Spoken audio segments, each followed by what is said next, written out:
The Ukrainians are retreating in the face of the Russian army advance as it claims new ground every day, while the West claims that North Korean soldiers have already started moving to the front lines along with the Russians.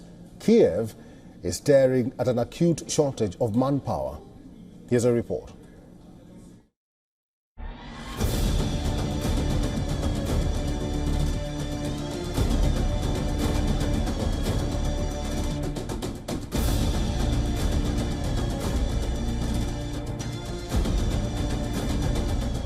Ukrainian forces are particularly stretched in the Donetsk region, where superior Russian firepower and numbers is forcing Kiev to give up entire villages and towns.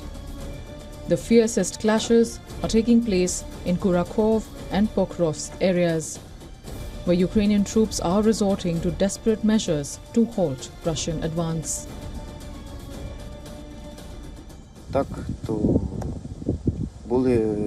So, there were different moments in my service, shellings hitting landmines by car, and sometimes I suffered from panic attacks.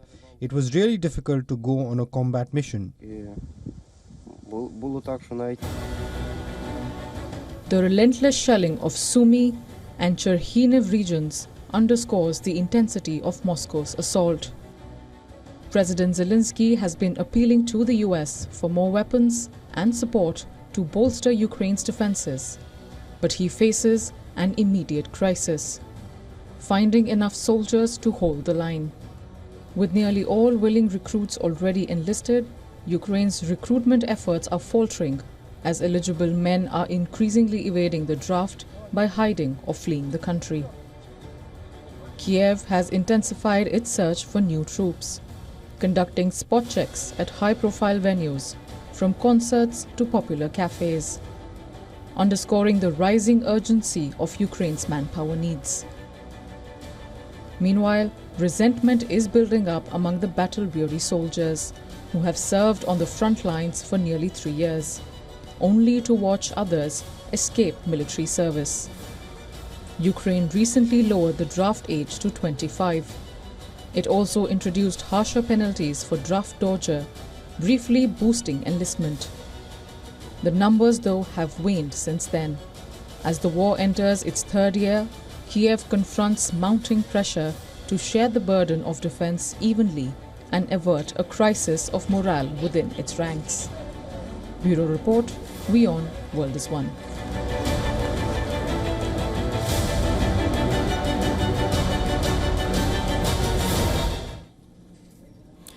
Dr. Sergei Sumleny is a defense expert and director of European Resilience Initiative Center. Is now joining us live on this broadcast from Berlin, Germany. Dr. Sumleny, thank you very much for making time for us and welcome. There are some critics who were doubtful about the effectiveness of the North Korean troop deployment to assist Russia.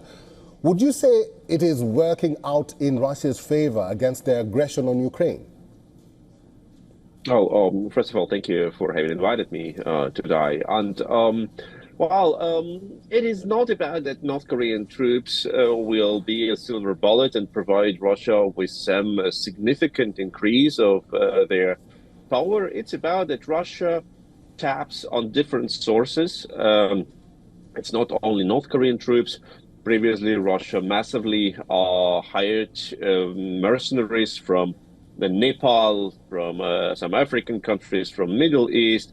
And before Russia exhausted its manpower resources from prisons, practically all prisons were emptied. People were conscripted to the army.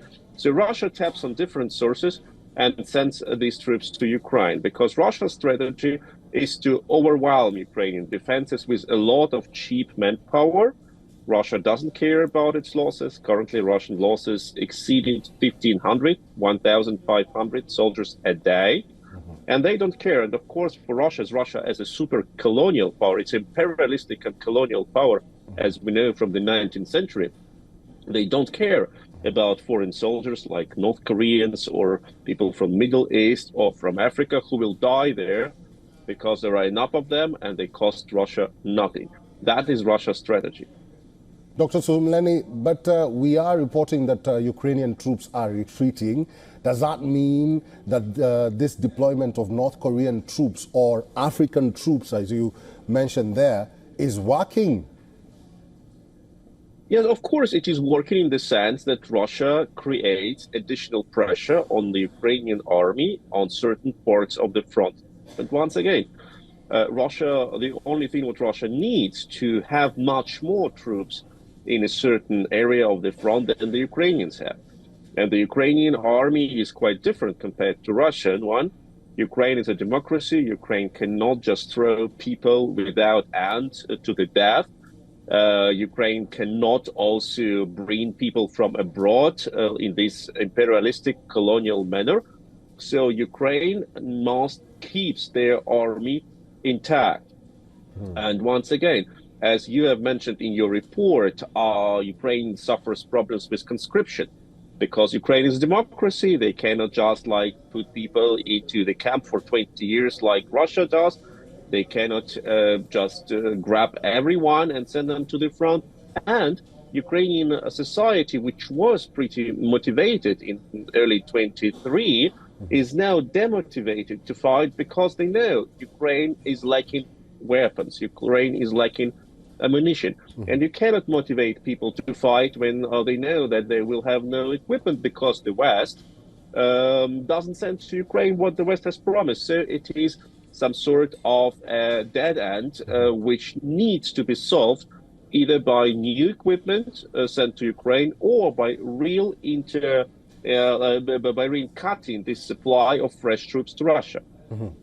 Dr. Sumleni, let's briefly talk about those promises to Ukraine. The winters are here. What options does Ukraine have in the offing? Because none of their pleas has been met or even achieved this far. I'm afraid that before the elections in the United States, nothing will happen, and quite the opposite. Bad things will happen because Russia knows it is their chance. They can increase pressure on Ukraine. They can demonstrate the West. Look, you cannot win this war. Let's start negotiating, etc.